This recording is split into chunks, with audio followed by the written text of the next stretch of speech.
Modern blockbusters इतनी सस्ती, flat और फेक क्यों लगती है? I mean, उनका बजट $200 मिलियन का होता है और स्क्रीन पर क्या दिखता है? Weightless CGI characters, flat digital lighting और एक ऐसा प्लास्टिक लुक। ऑनेस्टली बोलूं तो हाई एंड वीडियो गेम इससे ज्यादा अच्छे लगने लगते हैं कभी-कभी। सीधे मुद्दे पर आने। Then in 2022 मैट रीव्स और उनके सिनेमैटोग्राफर ग्रेग फ्रेशर ने पूरे कॉर्पोरेट ग्रीन स्क्रीन पाइपलाइन को अपने हिसाब से तोड़ा मरोड़ा और बनाई। ये सिर्फ एक सुपर हीरो फिल्म नहीं थी भाई, इट वॉज एन एंटीडोट। एक ऐसी फिल्म जो स्क्रीन पर डार्क तो थी पर उनके हर एक फ्रेम में एक टेक्सचरल वेट था। आपको गौतम की ठंड, वहां की बारिश, वहां का पूरा क्लाइमेट अपने स्क्रीन पर आपको फील होता है। It looked aggressively real. I love this movie. मैंने इसको कम से कम 10-20 बार तो अभी तक देख ही लिया होगा। It might be the best Batman movie. तो इन्होंने ये किया कैसे? मॉडर्न कैमरास लाइक आरी, एलेक्सा, LF या रेड वी रैप्चर बहुत पावरफुल होते हैं भाई। ये 4K और 8K में इतना परफेक्ट, क्रिस्प और अल्ट्रा शार्प इमेज कैप्चर करता है ना कि मतलब रियल लाइफ से भी ज्यादा साफ लगने लगता है। जब सब कुछ इतना क्लीन होता है ना तो हमारा दिमाग इंस्टेंटली समझ जाता है कि ये फेक है। ग्रेग फ्रेशर ने इस ओवर परफेक्शन को डिस्ट्रॉय करने के लिए एक पागलपन भरा digital to film to digital workflow use किया है। इन्होंने पूरी फिल्म को हाई एंड डिजिटल कैमरास पर शूट किया है। उनको मिल गए परफेक्ट डिजिटल फ्लेक्सिबिलिटी और लो लाइट सेंसिटिविटी का भी बहुत सारे ऑप्शंस उनको खुल जाते हैं डिजिटल में। उन्होंने उस पूरे डिजिटल फुटेज को एक फिजिकल 35mm फिल्म स्टॉक में प्रिंट किया। उस फिल्म को लैब में केमिकली प्रोसेस होने दिया ताकि उसमें natural film grain, organic imperfections और एनालॉग टेक्सचर्स आ सके और फिर उस फिजिकल फिल्म को वापस से स्कैन किया to digital format for editing purpose. तो इस लंबे प्रोसेस का कुछ तो फायदा होगा ना। इन्होंने क्यों किया ये? जो ग्रेन आप इस फिल्म में देखते हो वो कोई पोस्ट प्रोडक्शन में डाला गया सस्ता सा डिजिटल फिल्टर नहीं है। वो एक्चुअल सिल्वर हाइलाइट क्रिस्टल्स हैं जो फिजिकल फिल्म पर लाइट पर रिएक्ट करते हैं। इसलिए आप कोई बैटमैन के काउल को देखते हो ना तो फ्लैट ब्लैक नहीं दिखता है वो। It has a texture. उसमें एक थोड़ा सा खुरदुरापन होता है जो आपको उनके पूरे फिजिकल एनवायरनमेंट से कनेक्ट कर देगा। और इस टेक्सचर को अगले लेवल पर ले जाने के लिए उन्होंने यूज किया custom detuned modified vintage lenses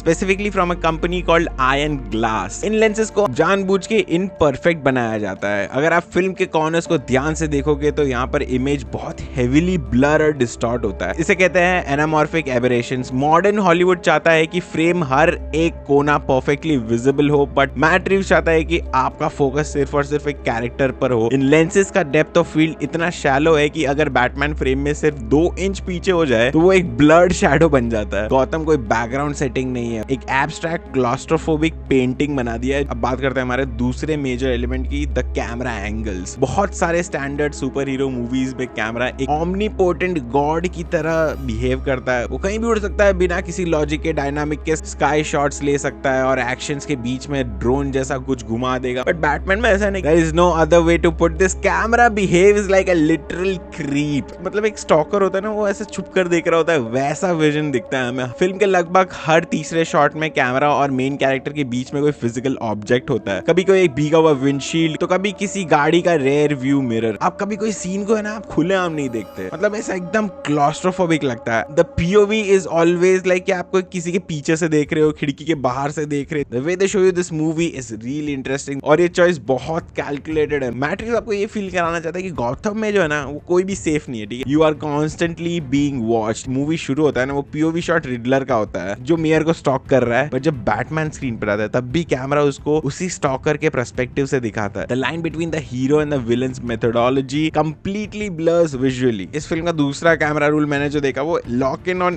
tripod at human height. जब बैटमैन चल रहा होता है कैमरा उसके चेस्ट या फेस लेवल पर लॉक रहता है। कोई इम्पॉसिबल कैमरा मूवमेंट्स नहीं है ये। जब गाड़ी चल रही होती है कैमरा बम्पर पर लॉक रहता है। इस वजह से आपको है ना ये ब्रेन स्पेशल अवेयरनेस को ग्रेविटी के साथ मेजर करने लगता है। आपको ना एक हर एक पंच का वेट, हर एक क्रश का इंपैक्ट असली लगने लगता है। The way they have shot is so raw, I love it. Think about the iconic Batmobile chase. जब पेंगुइन की गाड़ी फ्लिप होती है और बैटमैन उसकी तरफ चलते आता है, भाई साहब रीव्स कैमरा को अल्ट्रा लो इन्वर्टेड लेवल पर रख देते हैं, कंप्लीटली स्टेशनरी। हम अपसाइड डाउन पर्सपेक्टिव से देखते हैं। हम पेंगुइन के साथ है ना उस रैट ट्रैप में फंस चुके हैं। मतलब इसका वो पेंगुइन का POV दिखा रहे हैं. Camera moves with human limitations and that is why the terror is so tangible. अब आते हैं उस मुद्दे पर जिस पर फिल्म पे सबसे ज्यादा मजाक उड़ाया गया था. फिल्म बहुत ज्यादा डार्क है. I would say it's a dark movie but it is not underexposed. It is somewhat mathematically precise lighting. इस लाइटिंग को कहा जाता है chiaroscuro, pure contrast between absolute shadow and absolute light. Greg Fraser ने इस film के लिए traditional बड़े हॉलीवुड लाइटिंग रिग्स यूज किए हैं. उन्होंने सेट पर स्टैंडर्ड लाइटिंग LED ट्यूब्स का इस्तेमाल किया. इन LED लाइट्स का फायदा ये था कि ये पिच डार्कनेस के बीच में एक बहुत ही sharp direct rim light create करती थी. जब बैटमैन किसी अंधेरी गली में होता था तो मतलब उसकी बॉडी पर कोई डायरेक्ट लाइट नहीं आता था, सिर्फ पीछे से कोई एक हल्की सी एम्बियंट स्ट्रीट लाइट होगी, उसकी सिल्हूएट को आउटलाइन करती थी. वो दिखता भी है पर नहीं भी दिखता है. You have to understand by the movie's plot he is the shadow itself. मेरा सबसे फेवरेट सीक्वेंस है हॉलवे शूट आउट वाला सीक्वेंस. पूरे कॉरिडोर में अंधेरा है, SMGs चलाना शुरू करते हैं और हर एक मजल फ्लैश के साथ में फ्रेम माइक्रो सेकेंड्स के लिए लिट अप होता है. As an editor imagine the pacing here. Every single frame of light shows a different stance of Batman beating up thugs and then go to complete darkness. Light यहाँ पर illumination का tool नहीं है, it's a narrative weapon. What makes this lighting a masterpiece is how it handles the psychological arc of Bruce Wayne. Film के पीछे 2 acts में colour palette सिर्फ 2 चीजों पर डोमिनेट करती है, पिच ब्लैक और dangerous blood red. Red represent करता है ब्रूस के अंदर का गुस्सा, उसका अनरिजॉल्व ट्रॉमा और उसका ऑल्टर ईगो वेंजेंस. जब वो रिडलर से बात करता है या आइसबर्ग लाउंज में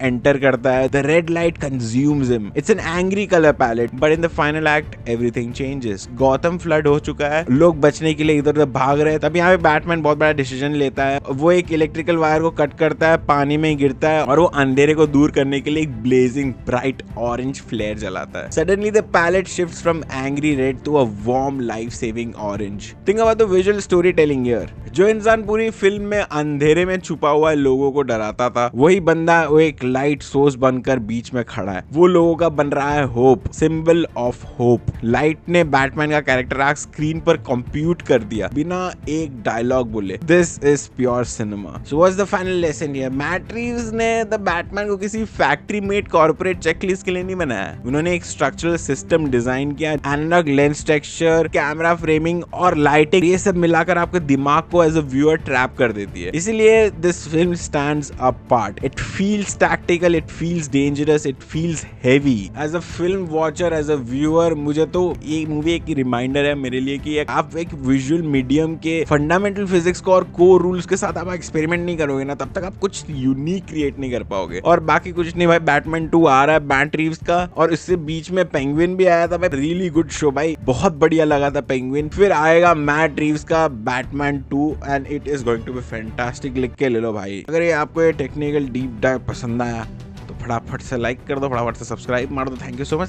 कमेंट भी कर दो. I will see you in the next one. Bye bye.